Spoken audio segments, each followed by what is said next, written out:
Today we are discussing sloth, which is the fifth installment of the 7 Deadly Sins series. Just to review, the 7 deadly sins are not listed in the Bible as such, nor are they actually deadly sins. This list of sins was developed in the Middle Ages by the Church, and today we know that even though each of these categories of sin is bad and negatively affects our lives, all of these sins are very forgivable by God when we seek God's forgiveness. There's only one true, unforgivable, deadly sin, and that we will be revealing in the grand finale of this series. So with that, back to the subject at hand, which is sloth.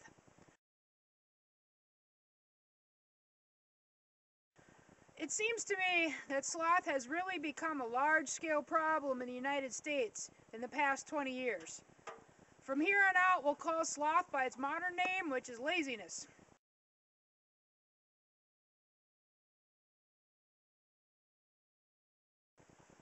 Prior to our current era, if a person was unwilling to work or make at least a good effort to support their family, they did not eat. Plain and simple, and this is the way of life that is supported in the Bible.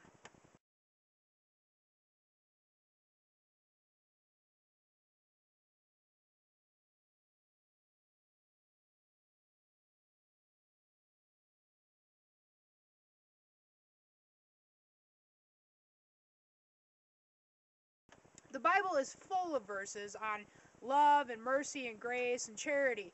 But charity was never supposed to be extended to people who were just plain lazy and irresponsible. It was meant for people who could not help themselves, such as elderly widows and children. You know, Jesus was even a bit harsh with the disabled man at Bethesda.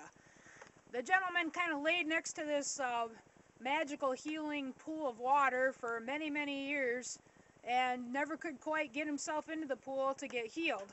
And, you know, there's kind of a few extra details to the story, but the gist of it is that, you know, some people kind of read this story and see Jesus being kind of irritated with this guy. You know, he asked the guy some questions as to, like, why have you laid here all these years and never quite made it to the pool on time to be healed?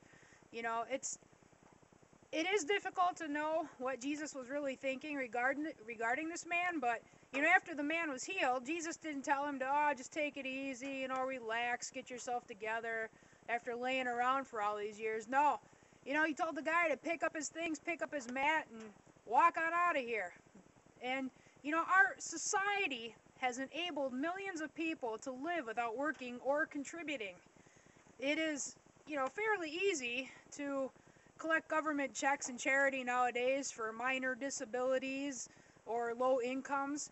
Crime is also a manifestation of laziness and an unwillingness to do godly work. You know, and of course, the subject of our discussion today is not those people who truly need the help and are trying to get back on their feet. Today we are talking about people who are just plain lazy and, you know, have pretty much made a career out of being lazy and abusing the system and taking advantage of taxpayers and charity, while in return giving nothing back to society. This sort of lifestyle does not please God one bit. There was no money tree in the Garden of Eden, so there is no such thing as free money, people. It comes from someone and somewhere, and that somewhere is your friends, your family, your neighbors, and taxpayers. You know, the widespread abuse of the system leaves people who truly need the financial help and charity lacking in funds and resources.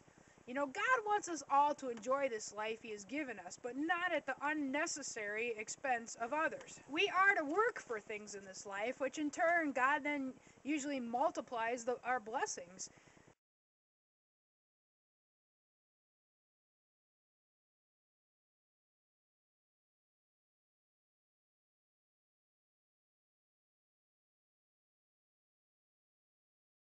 Yes, all good things are given by God, but God is not stupid, and He sees laziness in our hearts and in our actions. God does not bless or reward laziness. Aside from the financial consequences of laziness, there are some other negative effects as well. Children often follow in their parents' footsteps, and we are all living in a nation where laziness is passed down from generation to generation, and the problem is growing. Today we see more laziness in parenting and education, the education of our children, and this laziness is often due to lazy parenting. There's laziness in the workplace, and it's becoming more accepted, and so on. We're even lazy when it comes to our health and getting enough exercise to support our health here in America. And all of this laziness is collectively weakening our families, weakening our morals and our nation. So the point is this: we should all be living our lives to the full the way God intended, making the most of our gifts and abilities, not dwelling on our disabilities and our difficulties in life as excuses for laziness, or using the actions of others, taking advantage of the system as an excuse. Just because so-and-so does something doesn't mean that God is going to okay that for you. Unless you're in a coma, we should all be doing something positive daily to help ourselves and others. Even if you're paraplegic, you can at least pray every day for people. If you're disabled in your hand, do things with your feet. If you can't walk, do stuff with your hands. We've all got something we can do in this world, as far as doing work, or at least, serving the people around us. God created humanity to work together, not to steal from, to leech off of, or cheat each other. And now for my growingly infamous flip side. I think most of us can agree that a lifestyle of laziness is bad and brings about no good in this life. But what about the workaholics? What about those people who are so driven that they neglect other aspects of their lives, such as family and friends and people that need them, even their own physical and mental health, and especially God? This appears to be a problem in some American families and is very common in Asian countries where work, education, and personal achievement are valued to the extreme. The suicide rate tends to be high in these countries, possibly because of this. This extreme, this absolute opposite of being lazy is not good either.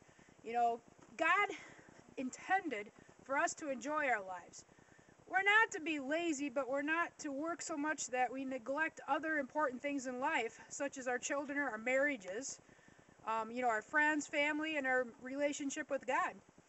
We all need to find balance in our lives when it comes to work.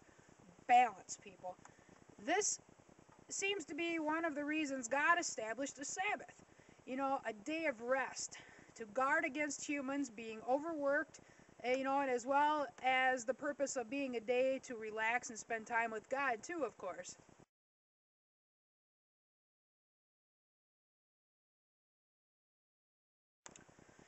It is good to work hard, and each of us needs to evaluate our situation, as to if we're working too much. If we're working more than God had intended for us to work, which can prevent us and our families from living a godly life to the full. Talk to God about this in your life. Pray about it. Ask God to give you balance. Ask God to help you find balance for yourself and your family. And if you suffer from laziness, ask God to help you to, live out His plan for you. Ask God to give you, the ambition that you need and the energy that you're going to need, and to open up some doors, for doing the work that He wants you to be doing in this lifetime. So that's pretty much it for today, gang. Please pray about it, think about it, apply it to yourselves. And, I want to stress, this is not a message for you to go around pointing your finger at other people. This is for you to reflect on your own lives, and all of this is between you and God, and it's not for us to judge others. So that's it. God bless you. Catch up with you next week.